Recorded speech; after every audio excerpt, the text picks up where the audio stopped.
Anyway. Huh? Yes, if I don't talk to you more after Dan. Yeah, well, we got email, we got Martin Joseph for crying out loud. Now, am I framed in that? Yes. Ladies and gentlemen, we're back for a wonderful second half. A wonderful, stellar second half. I hope you'll take your seats and not force me to do what I shouldn't do here up in front of a microphone before everybody. Thank you for coming. Ladies and gentlemen, wrong way.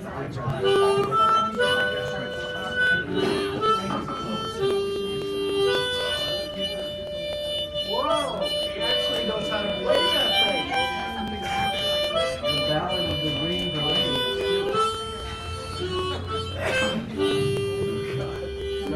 I had to. That's the only thing that came to mind. All right, that's from Sgt. Pepper's Lonely Hearts Club Band. Now we're about to have Hal Robbins come up here. He is the second half. He will kick off and conclude the second half. If you've never heard Hal Robbins, I was going to say Harold Robbins, that's bad. Hal Robbins speak. You're about to. It's a treat. A rich treat. Much like the chocolate I had this morning, which I spilled upon the floor and was not able to have. That's not a true story, just so you know. Give a round of applause for Hal Robbins, please.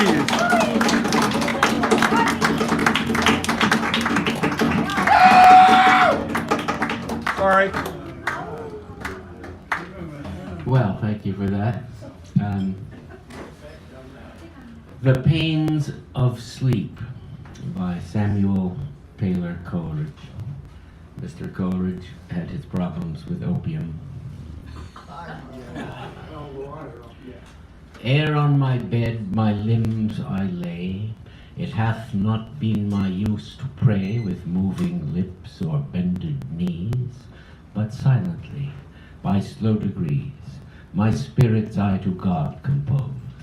In humble trust mine eyelids close, with reverential resignation. No wish described, no thought expressed, only a sense of supplication, a sense o'er all my soul impressed, that I am weak, but not unblessed, since in me, all around me, everywhere, eternal strength and wisdom are.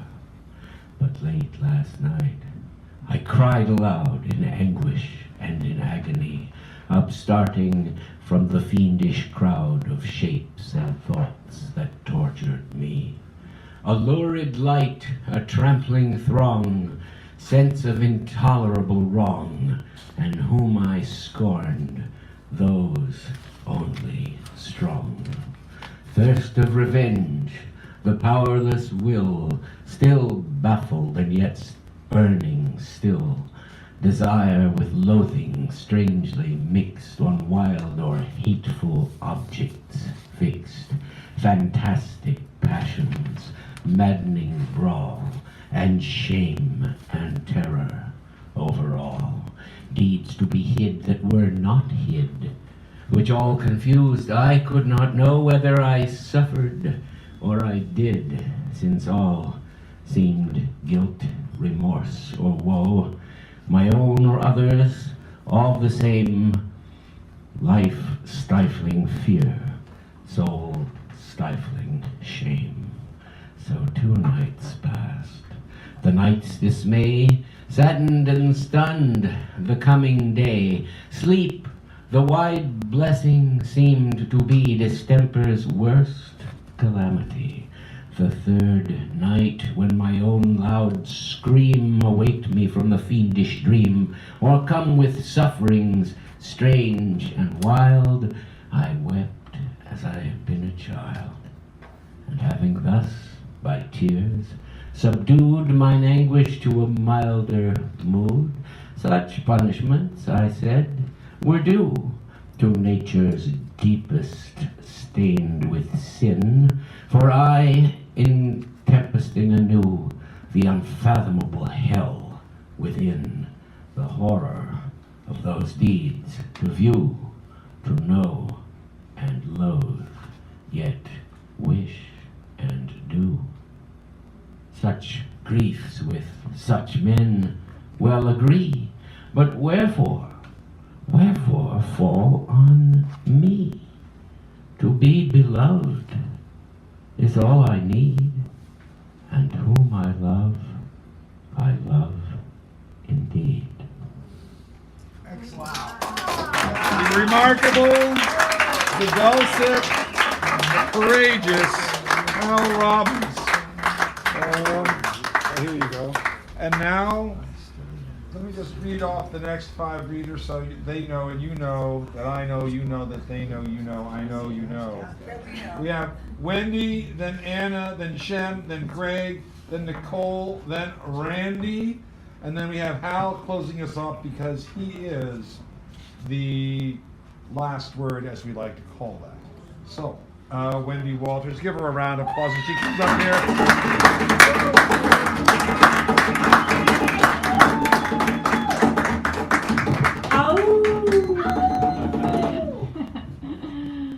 So many great poems tonight. Uh-oh, I love this place. So it's too high. Oh, I could have done that for you. That's okay. You don't have David here, right? Yes, we do not have the David here. Is that good? Oh, yeah. I'm better wear my glasses. It's bright. This first poem is called SOS.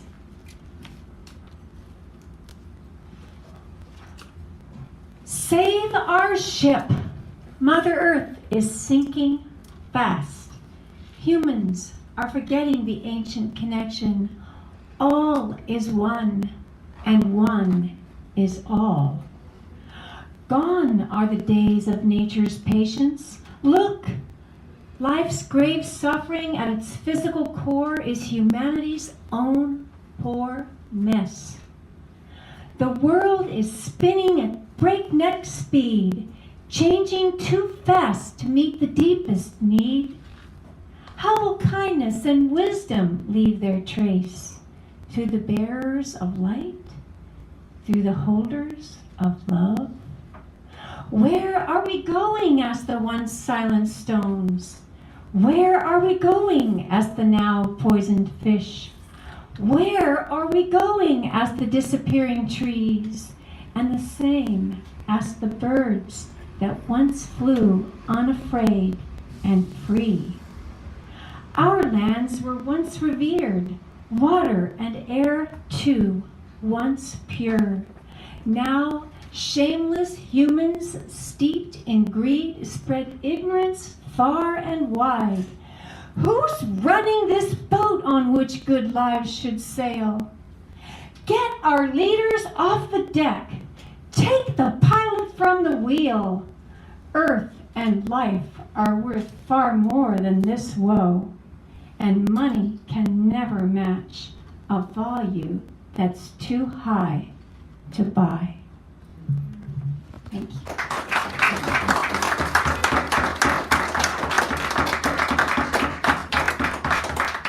I was really feeling mad that day I wrote that. Okay, this is a little bit lighter for the season. Actually, not quite summer yet. I wrote this in the summer. Hanging out. Hanging out at the park today, sweet summer air, carefree companions.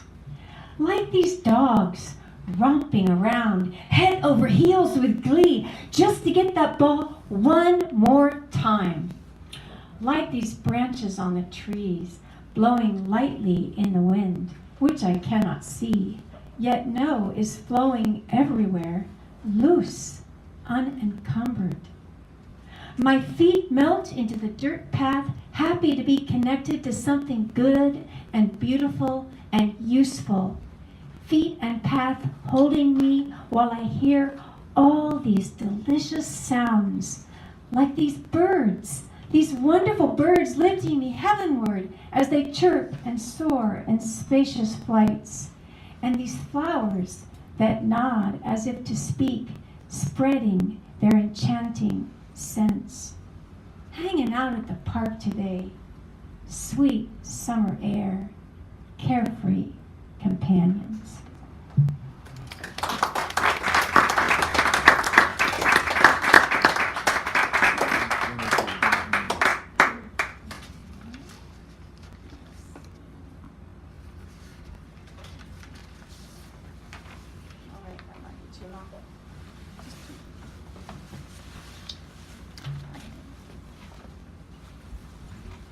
As the dishes fill the sink, once again the dishes fill the sink. A massive mess, set aside repeatedly. A dish here, a cup there, a few utensils, one, then another, until an assortment has arrived, enough to make neat stacks. But this is not always such a good idea, for it only leads to further putting off of the essential task, that is, averting total chaos in the sink. She has no intrinsic dislike for doing dishes. It just seems that they're never done. They always reappear as piles of more sneak up again, regardless of attention. And so, occasionally, there is the necessary rebellion. No more, no more! She's off to meet her heart's content. She's off to strike a balance. But the waiting has its price. The dishes do not leave. And once again she faces all. What was to be a simple task, a daunting jungle now. Surveying the scene, she realizes the truth. Why complain and turn away? The widespread dishes await their transformation as patiently they pile up until they meet a cleanly state of grace. So she plunges in with wild abandon to the merit of it all. The soothing waters warm and soft, and the splashing sudsy sounds, the refreshing scents that tantalize her senses, admittedly relished with humbled due respect. She knows the lack of function will be the end of beauty, and the lack of beauty will be the end of function. And what is a kitchen without its fair upkeep?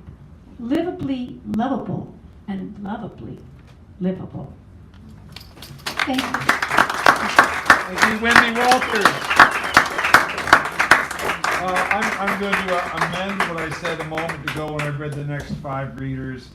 The next 5 readers, at this point, we have Anna, Shem, Greg, then our mini feature Sharon Scott Kish, who is going to be standing in for David, who could not make it. His reversible schedule got switched, but I've been looking forward to this. That's going to be great. Then we have Nicole, then Randy, then back to Hal.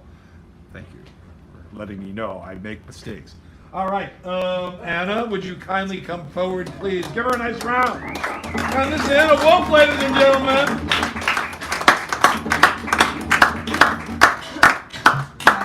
Can you hear me? Oh, just get really close and. How is it? Is it good? Yeah. All right. This is from my novel in progress, which I read here over a year ago, so I'm hoping everyone forgot. That was tongue-in-cheek. Which is called The Great American Car Trip.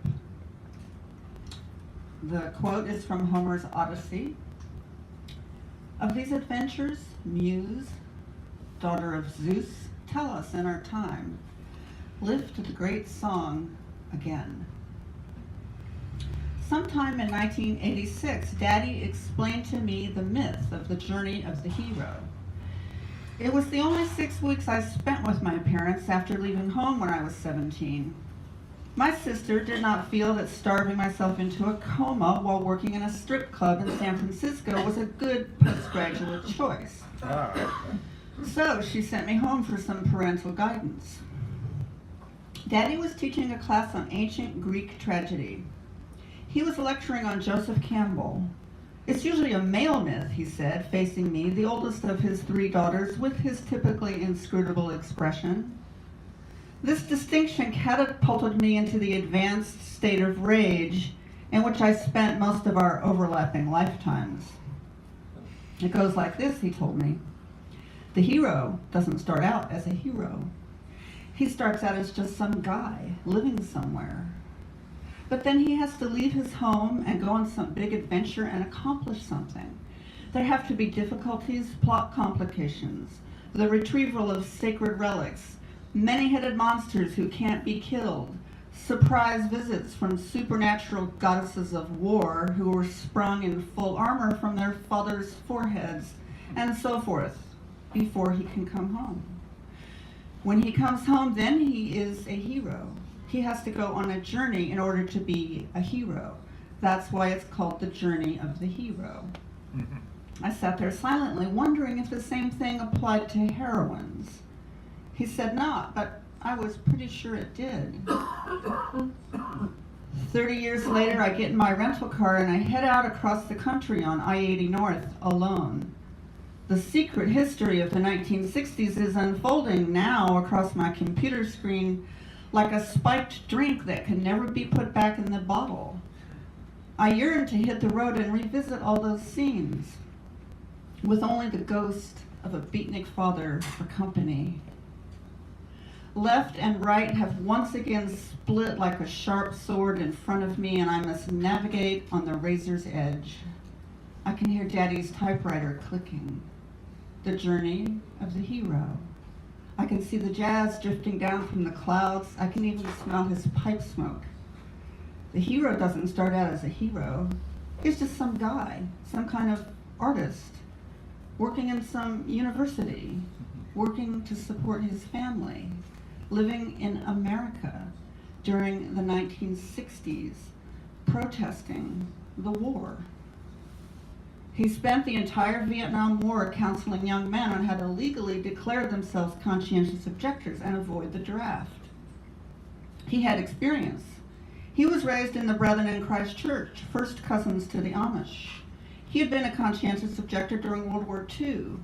In fact, as my brother once had to explain to an enraged Vietnamese refugee in the back of a hot kitchen in New York City, all my male ancestors back to the Revolutionary War were conscientious objectors.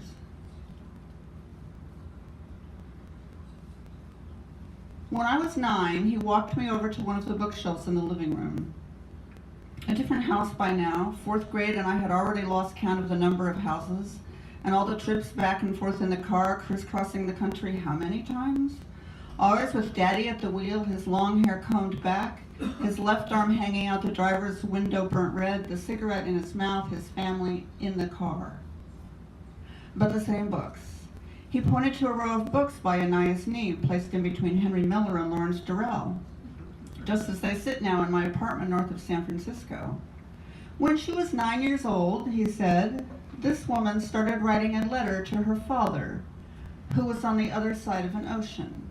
It turned into all these books. The last book I saw Daddy reading was The Gulag Archipelago by Alexander Solzhenitsyn. It kept turning up on the coffee table in Bisbee or in that big comfy chair every time I wanted to sit down, or in the cafe where he had his photos snapped with David Dillinger. Finally, I took the cue and I asked him what it was about. He gave me a long look through his horn-rimmed glasses, took a drag on his cigarette, and after a beat he said, it's about a group of islands in an ocean. Yeah. And a vote, ladies and gentlemen, from the upcoming novel. All right. Shem, you're up next. Give Shem a round of applause. Then we've got Craig and Sharon, Nicole, Randy, and back in the house to close us out with these prizes for your very, very astonished eyes. Okay, so roller skates, right? So, Yeah. just a random thing that came back to me. Nowadays, even skyscrapers wear roller skates. So I wrote a kind of an ambivalent cluster of haikus to spring. So here it goes. Title is Stuck in My Craw. No, Spring stuck in my craw for the duration of it until summer fog. Cherry blossoms dipped in effervescent morning dew drops make me itch. A fine young skunkling amidst dandelion shoots waddles toward my cat, who, with innocent stretch of her body, almost nuzzles his kisser. Hey cat, that's a skunk you're talking to. You'd better not risk getting sprayed. Skunk just meanders away, sure he's no one's prey, you know, nonchalant. Fruitless plum trees moan, frantically pollinating a lap that I scratch. There will be no stains of maroon ferment rotting upon my sidewalks. The abnegation of forlorn fruit trees robbed of their very purpose. City streets be clean, but pollen counts are mounting, meddling humans. Coupling raccoons find attic-level dry-rotted siding so pliant. The perfect crawl space for a caboodle of kits above my ceiling. Spring, sprung on spring again, life brims with vim and vigor, my tears allergic. Springtime's for suckers. Barrage of floral scent just swells my smooth muscles. Heart and lung and throat, ears and eyes and mouth and nose, yearn for summer's fog. All right, next one.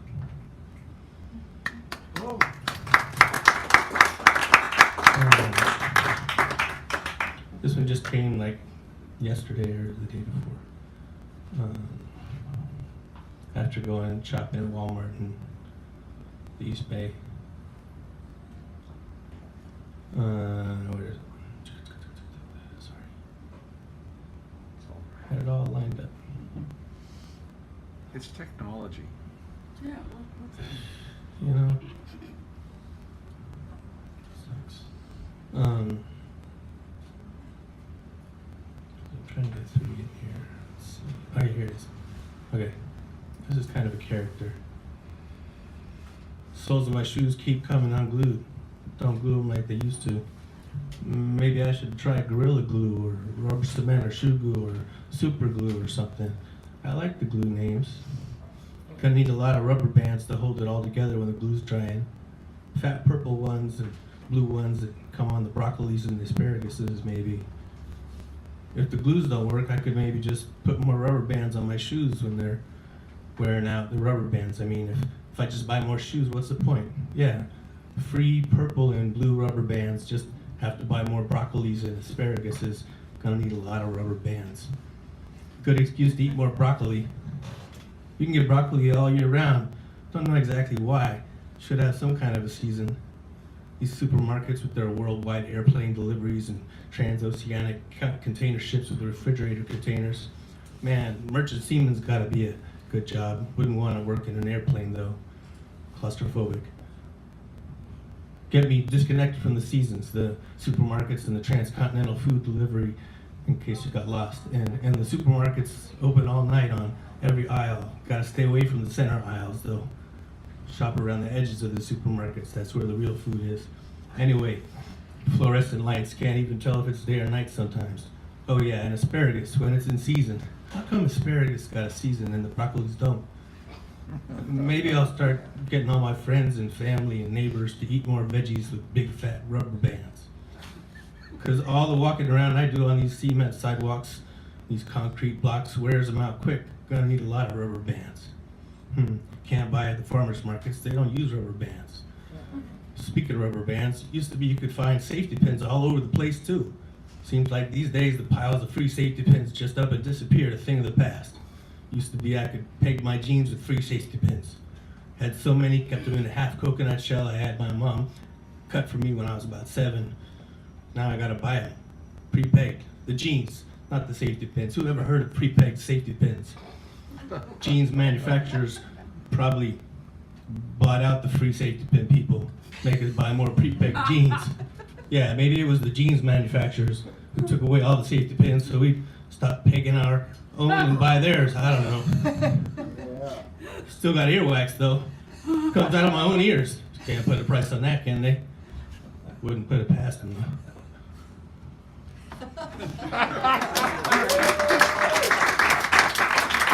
right, here we go. And it kind of reminds me of you a little bit. This is a little more abstract. Where's this I've been wanting to read. And then I'm done. You know, you don't find pencils on the sidewalk anymore. Okay, so this is the working. No, right. Yeah. You can find broken pieces of eraser in classrooms. So the working title is Whirlwind Tunnely Wormholey. In every millimoment of temporal existence, there is an emptiness concealed. And in a single span of attention, the inner nothingness of all creation is suddenly revealed. As I ride this universal steed at the speed of light, straddling a continuously curving saddle of infinite contortions, distorting all perspectives and proportions, I am the face in a 16-year-old Albert's imaginary mirror. Yes. But then again, the ineluctability of endlessly recurring, getting nervous for some reason. Okay, recurrent falls from grace, angelical, diabolical, multisyllabic, tragic, comical brilliance, ipso facto cast-offs, outgrown crystallides of innocence from whence a revealing resilience unfurls, which, in a sudden leap of almost churlish haste, exceeds all previous limit demarcations, accelerates the protracted journey back, almost closing the gap, the final end ever nearer, but in no sense is it any clearer. In a sense, you're like destined to be manifested in me as I transmigrate your inner sense of imminent dissolution and senselessness, like you're no longer there, and the nest is empty, and the crow is scared, and all the gold is turned back into straw, and you finally begin to see like a blind man who's picked up his hammer and saw, because the event horizon is my stomping ground, and I must be the luminiferous ether that could never be found. And the whole is black and looming, hungrily plundering all the secret family recipes and heirloom seeds, long forgotten in a dusty strong box in the corner of a musty room with a rusty lock, and the key was either lost or entirely consumed by wet, salty air. And the whirlwind, tunnely, wormholey breath sucks and blows it all out in one shattering release, scattering so many broken memory pieces. Yet still in all we clutch and grasp and drag ourselves through time like bleary-eyed centipedes on crutches. Thank you. That's Shem Gurngold. And now will Greg Pond kindly come forward, please? Isn't it Greg Pond who's coming forward now? Oh, you can't. I remember that song. I remember that song. It's the theme of the night. Oh, that's right. The roller skates. Here he comes. You can't roller skate. Oh, you can't roller skate in a buffalo herd. You can't roller skate in a buffalo herd. You can't roller skate in a buffalo herd. But you can be happy if you have a mind to. All you gotta do is put your mind to it. Knuckle down, do it, till it goes on. But let's give him a round of applause as we Greg Pond, everybody. The voice, as we like to call him. He doesn't like me to say that. Is this the real one? Is this the real Greg Pond? Wait a minute. No, I'm the Doppelganger. Herr Doppelganger. I don't think we can afford the real one. No, the real one. He's like $10,000 a minute. Yeah. And that's the sale price. That's just for his agent. I know. Okay. All right. I think I got the theme wrong. What? I think the theme was roller skating. Yeah, that's correct. No, I got it wrong. Oh, you. I sure Okay. did. All right, no. Well, you can pick a theme that you like.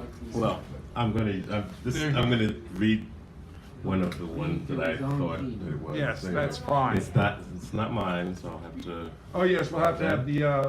And this is by Maya Angelou. Okay. Somewhat in the vein of roller skating, Harlem hopscotch. Yeah. One foot down, then hop, it's hot. Good things for the one that's got. Another jump now to the left. Everybody for himself. In the air now, both feet down. Since you black, don't stick around. Food is gone, the rent is due. Curse and cry, and then jump too. All the people out of work. Hold for 3, then twist and jerk. Cross the line, they count you out. That's what hopping's all about. Both feet flat, the game is done. They think I lost, I think I won. Both feet flat, the game is done. They think I lost, I think I won.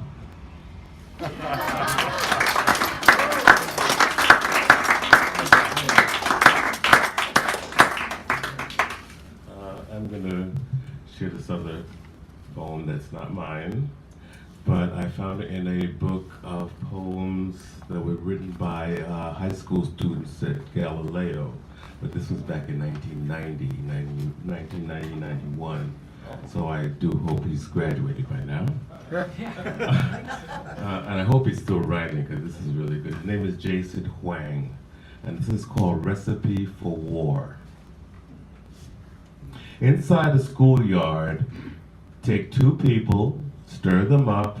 Now add 4 punches, 5 kicks, and a bloody nose. Remember not to break them up. Wait a while. Now out in the streets, take 2 gangs, again stir them up. Then put in a few guns, several knives, and a couple of dead bodies. Remember not to stop them. In a dry, hot desert, throw in 1 million troops on one side and 1 million on the other side. Now get it boiling and don't turn off the heat.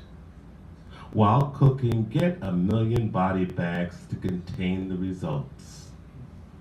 Wait a few days, cry, and serve.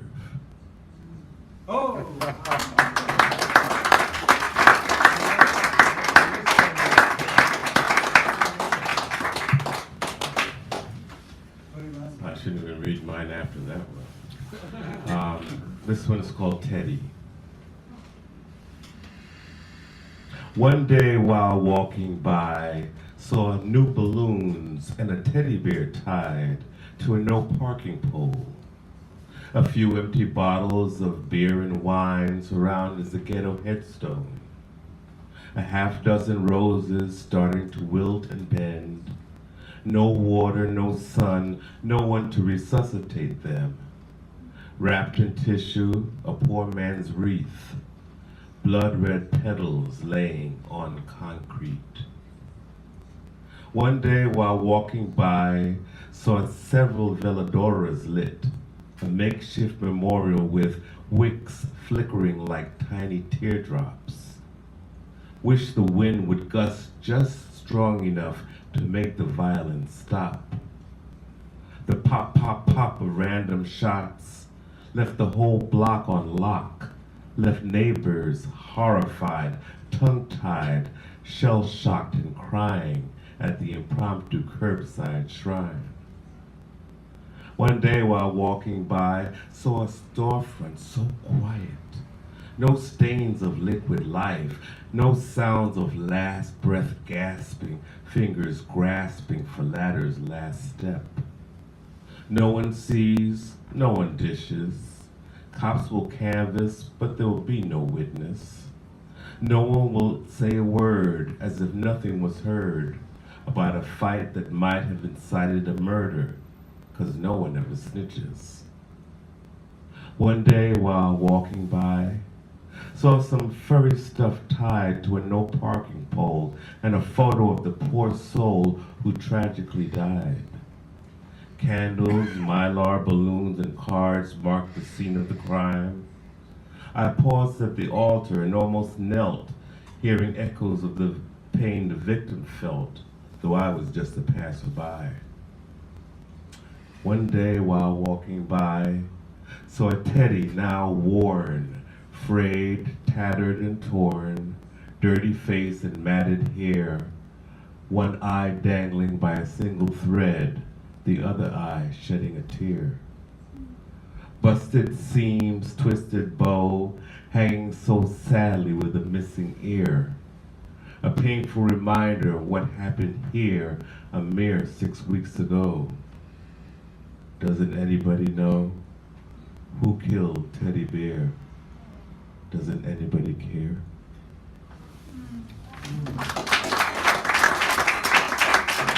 Okay, fine, ladies and gentlemen. There's the whole thing. All right. Nicole is next. Give her a nice round of applause. And we got Randy and Hal closing us.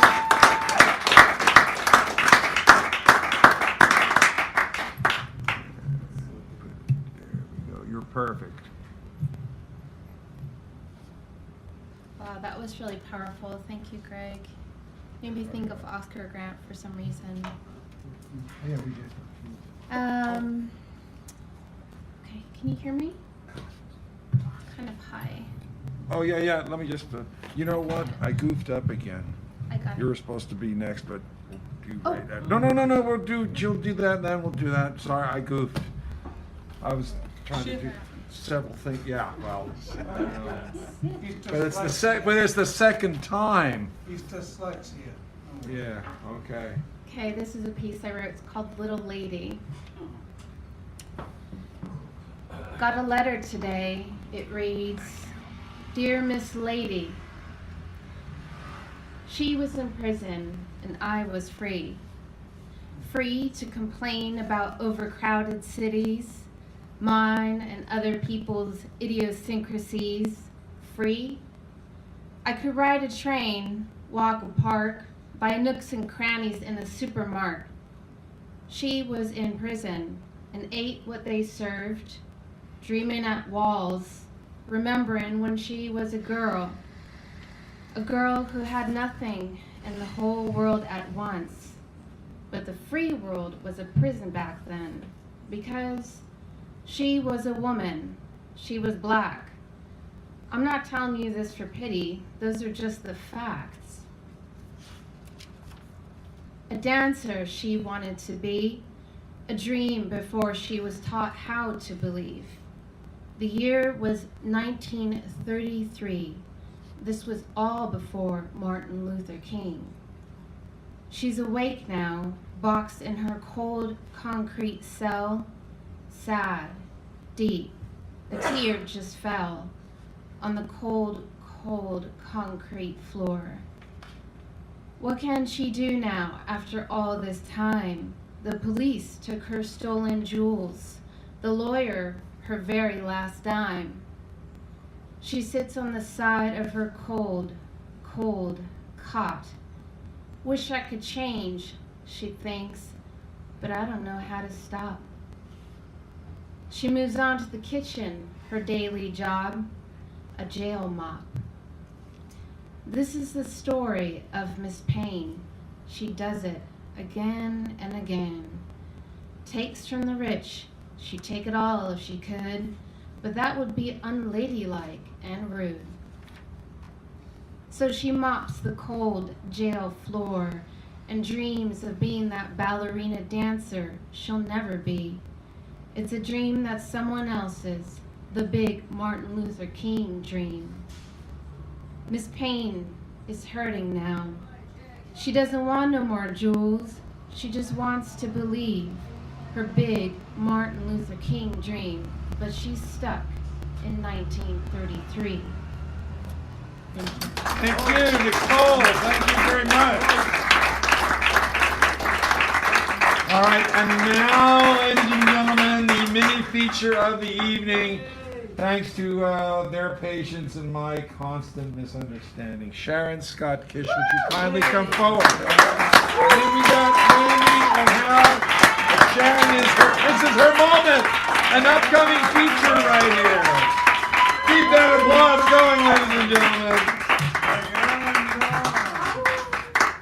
Okay. Okay. Here's those little black kids from Merry Melodies, okay? All right. I chose the title, Roller Skates. The title of this is Roll Those Tits. Little girls all want to be grown way too fast. So it is with Sharon Kay. One spring day, she emptied her piggy bank, asked if she could go to the drugstore. No, don't need to go to the drugstore. Can I go to the dime store? Oh yeah. You go to the dime store, and there it is, a wonderful one. Wooden floors. May, the cashier, knows everybody's name and is very friendly. Well, I guess I need to start. So she looks off and she knows exactly what she wants. She's got her doll in her arms and she's trying to remember, what size? Oh, 34B. That's what Grandma wears. She goes to the back and there's Mary. Hello, Liebchen, how are you? That's Ben's wife from the grocery store. Buying something for Grandma. Good girl, your little angel. Walks back, everything there, 36. That's not what I wanted. Run her through, keep going through, keep pulling them up, and there they are, 34s. Foam rubber in pink nylon. Snatches them up to the counter. How are you? I'm fine. Got her $2 out. Right behind her, there's Mr. Avery, one of her grandfather's lodge buddies. Oh, I see you're buying something for your grandmother. Yes, sir. Hands the $2 over. May wraps them in tissue. Well, it's only $1.98 and 2 green mills, which was used for tax. 2 pennies back. All right, that's 4 pieces of candy, 2 Tootsie Rolls, and 2 banana kits. Ooh. She's going home, down the block, up the steps, into the bedroom. Open the bottom drawer. Yes, it's still there. The bra you stole from Granny. Unbutton the dress. Untie the dress. Put the bra on. Put the tits in. 8 years old. Here we go. Tie it in a perfect bow under the bed. Key. Skates on. Downstairs. Down the block. This goes on for I don't know how many weeks, and the neighbors think it's hysterical. Her with an ice cream cone or lollipop, skating with tits. Sunday, time to go to the Indiana World Rink. Okay, the floors are wood, so when you come out, everything on you is white. And the big boys are out front flirting with the girls, whom the girls have been told not to talk to. And they're giving them phone numbers. Phone numbers, making dates to go to dances, making dates to meet them secretly in cars outside. Inside, the couples are singing, the couples are dancing, the drifters are playing, and the hot dog stand is packed. Then, there are some that are giving others dirty glances. Jealousy. The stags are cutting up on the floor. Go to the bathroom, and there's one girl who's in the corner sobbing, because she's been made fun of, and her fake tits fell off from under her sweater. Oh. Sharon goes over to her. The girl, her friends are with her for a while, but Sharon goes over to her, and she says, come with me. And they go into the stall, and she says, untie my bow, and she gives her tits. So then they come out, wipe her eyes, everything's fine. Everybody's skating, the little girls have gone over, they've gotten their hot dogs, and there they are, and as they go by, they wink at Sharon, and she says, that's a good Sunday.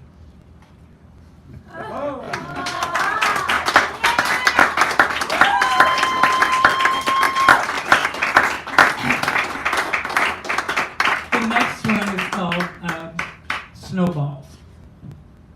My cousin Earl and his wife Teeny, I knew a lot of women named Teeny. Some of them were not so teeny.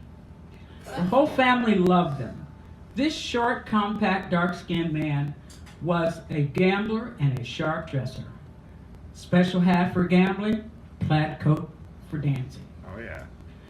He was the head baker at Hostess, and she was the seamstress at Emery Bird Theater. On Fridays, he would always wear that lucky hat to gamble. Now let me tell you, Teeny could not cook her way out of a paper bag, even if you lit it on fire. My grandmother said, she's a great girl, she's a sweet girl, but with that gap, she can eat corn out of a picket fence. So, we would always know that when you went there, you had to eat before you could. Because Teeny would give you one small potato, one small piece of dried chicken, and maybe some lettuce with green jello. After dinner, if there was dessert, Earl always made the dessert, so that was great. You always had plans to eat after you left. So we had a school picnic, and we decided that we would do a field trip. So we go to Huston's Bakery, and am I going to see my cousin Earl? Well, there he was, apron on, talking to someone. He looks over and he sees me and he says, "Oh, there's my little cousin. Look at those little red braids." I'm in heaven because I am cute. He pulls me over the counter, takes his apron off, and says, "Let the kids in." And we go into the bakery, and they take us back to the proofing room, the icers.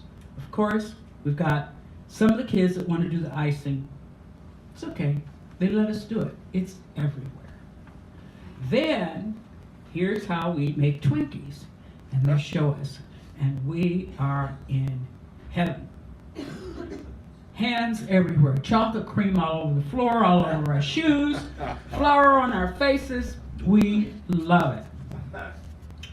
But Frederick, one of our classmates, they didn't have the word OCD when we were kids. But Frederick was. Frederick drew perfect lines. For God's sake, he used to iron his socks. So we go to the outlet store. We're supposed to get just one package of orange cupcakes. Oh, hell no. Not for me. No, my cousin Earl. Move aside, he shouts to the cashier. Bring out the bags. We get devil's food, cherry pies, Twinkies, and snowballs. 2 big carts are wheeled in. Gather around, children, and we each get a bag of Twinkies, fried pies, chocolate cupcakes, and various things. Snowballs, some kids are ready or digging in there. On the way home, some ate too many, so we had to stop the bus. We get home, and I stop, and I show my grandmother and grandfather what I have. Fabulous. Okay. Next morning, I say, "Can I take some with me to school, the ones I didn't eat?" And she says, "Well, why don't you eat them when you come home?" I says, "Well, save me the snowballs." And my grandfather says, "I want the snowballs." And she says, "Well, we'll talk about it later." So I go off to play, and I hear her around the corner. She says, "Walker, you don't want snowballs." He said, "Yes, I do." She says, "Walker, you already have snowballs." Good.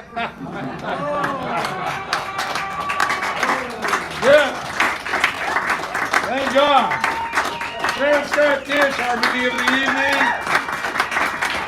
Thank you. All right, Randy, you're in the house. Then we got Hal to close it off. Randy Wilson. He comes every once in a while. He's finally decided to hold forth. This isn't fair. Thank you. Great. See me knock her tail down. Let me see if playing that some.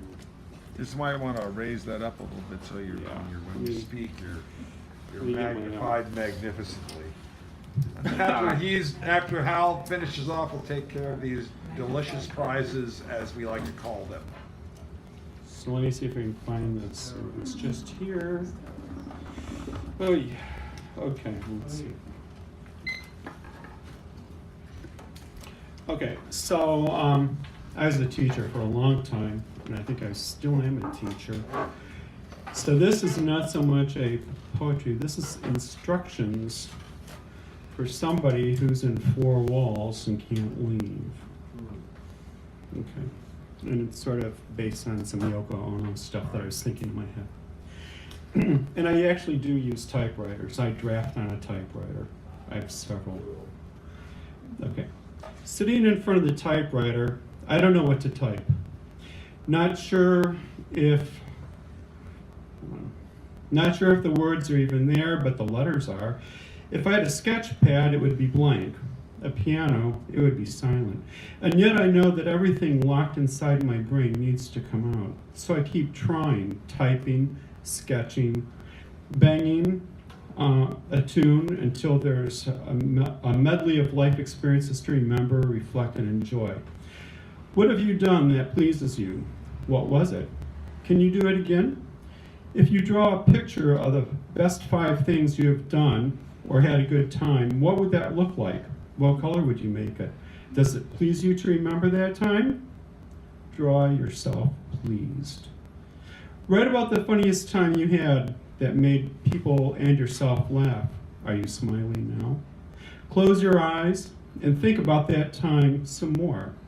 Breathe, count to 20, and then try to frown a huge frown. I bet you can't. What silly thing would make you giggle? What flavor is your favorite popsicle? Did it make your tongue that color? What is your favorite song today? Whistle it now. It might be different tomorrow. Write down the words that make you like it. Say them 3 times to yourself. Close your eyes. Imagine yourself on a stage singing it. And in that moment, when you are a great star, give yourself a hand. Bravo. Make a good choice and pick another song for later. Always have a good song to remember when you need it. It's okay to cry if the song touches your heart. That's the heart's own words for the beautiful things that are inside. What are the wisest words that were ever given to you? The moon shines on you every night, even when you don't see it. The same one that shines on those you love, no matter where you are.